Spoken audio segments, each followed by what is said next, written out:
Today, I'm going to share experience of the game meat industry in Tanzania. Before his passing, our late President John Pombe Magufuli, of whom many of you know, an iconic guy in the country, was enthusiastic about the future of Tanzanians when it comes to the benefits they get from their natural heritage, their natural resources.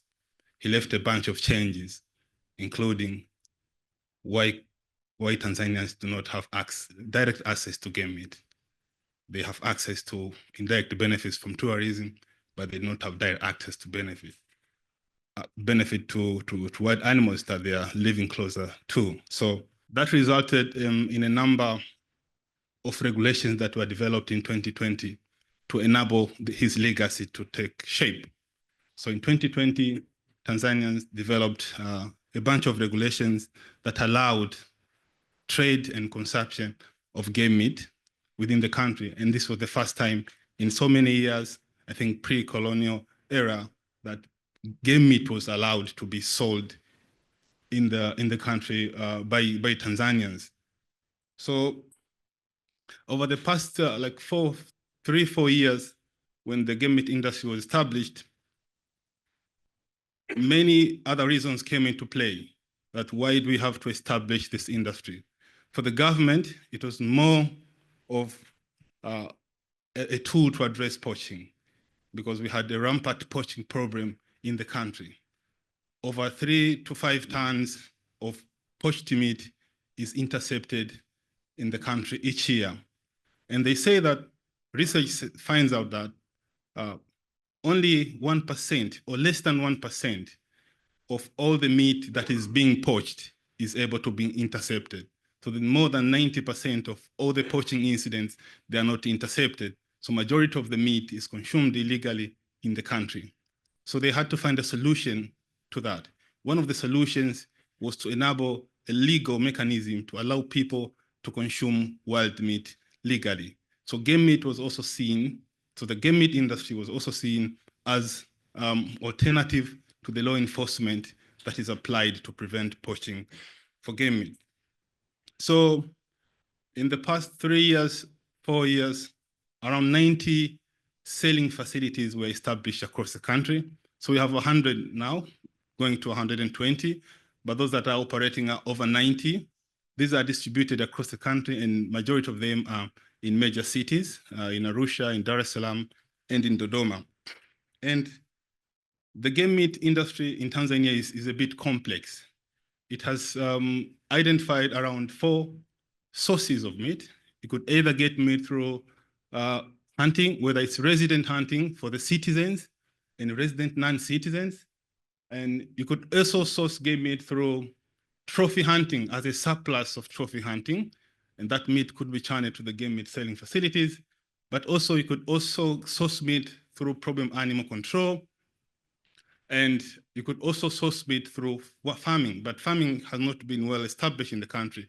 So the main sourcing of game meat is through resident hunting, tourist hunting, and problem animal control.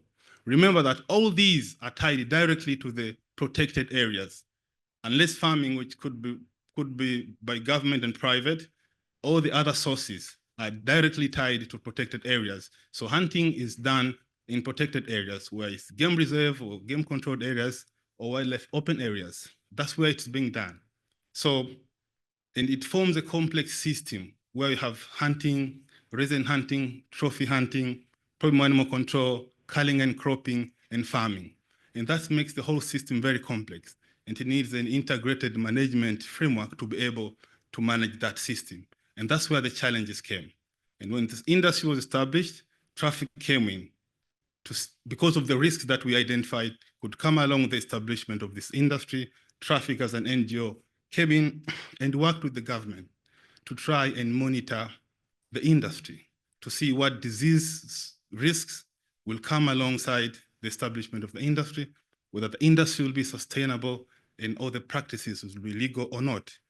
So we have worked with the government in Tanzania from 2021 until now to do a value chain analysis, to map the entire supply chain.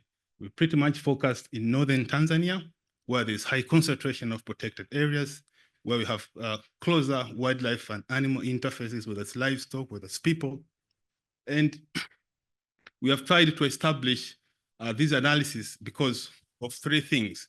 One, it's legality. The other thing is safety. And the other thing is sustainability. So we wanted to establish that. Is this industry sustainable? Will it be sustainable? Will the practices be legal? And will it be safe? Will the meat that goes to the public consumption safe for consumption? So we realized that there are certain risks in terms of sustainability, especially at the sourcing stage. The current practice is that there are not enough controls of hunting, and there is no enough controls of the traceability and monitoring. So at the sourcing stage, whether it's hunting, whether it's resident hunting or tourist hunting, we'll have problems with sustainability because not enough controls have been put in place. The volumes of species that are being harvested versus the population that is remaining is not well monitored. So we are expecting there will be sustainability risks. But also, there was no meat inspection regulations in place when these regulations were established, and they still use traditional ways of handling meat, which makes it very risky in terms of disease transmission and occurrence, especially at the sourcing stage. But let alone at the selling stage and other stages upstream the supply chain, the risk is already high. So it aligns well with target 5 of the CBD, as mentioned yesterday, all these parameters that we have been looking in Tanzania. So whether it's sustainability, legality, and safety. And this is the kind of approach we have been using in Tanzania to make sure that the industry drives in the right direction. Lastly, to finalize this presentation, there are so many challenges. The industry is pretty young, and it is only 3 years of age. The South African industry has developed for more than 20 years. They still have challenges similar to those of Tanzania. They're very, very much similar. And we are learning from the South African industry in so many ways, and we want to adapt to the mistakes and opportunities that have been happening here in South Africa game meat industry. But yeah, much more has to be done. The first thing that was missing is to do research. The research part was missing when this industry was established, to understand the population that is currently present and its links to other biodiversity aspects or other ecological aspects. We want to establish that because that is important to establish quotas that are relevant to the population that is currently present. And because hunting is taking place directly from protected areas, so it is very important to do a robust research before establishing any sorts of quota or before establishing the number of animals that could be harvested.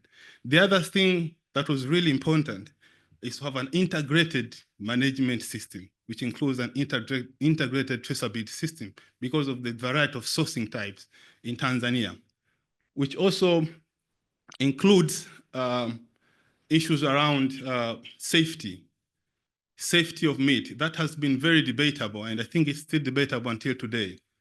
Should we be worried about disease risks? You know, my colleague, I think yesterday, was saying that foot and mouth disease is not a problem. It's a political issue. But should we be worried about disease risks when it comes to wildlife trade? You know, game meat or bush meat or wild meat, whatever you call it, has been consumed by people in Africa for thousands of years.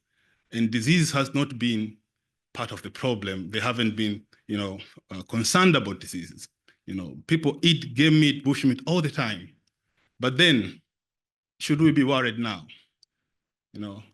I can say yes, because over the past 30 years, around 30 diseases have been discovered, according to WHO. 30 diseases, and 70% of these diseases have an animal origin. So what are we uncovering, or what are we unboxing from these kinds of utilization that we are developing in our world? So yes, we should be worried about diseases. And for that, traffic has included that parameter in its work in Tanzania, especially using a One Health framework. My colleague that has passed us has mentioned that takes into account many of these things. But also, we have tried to utilize other global framework to enable management of the work in Tanzania, especially the 5-dimensional sustainability framework. My colleague Dilys mentioned yesterday, we have piloted this in Tanzania and see where we are in terms of sustainability when it comes to different parameters, safety, economically, socially, and animal welfare.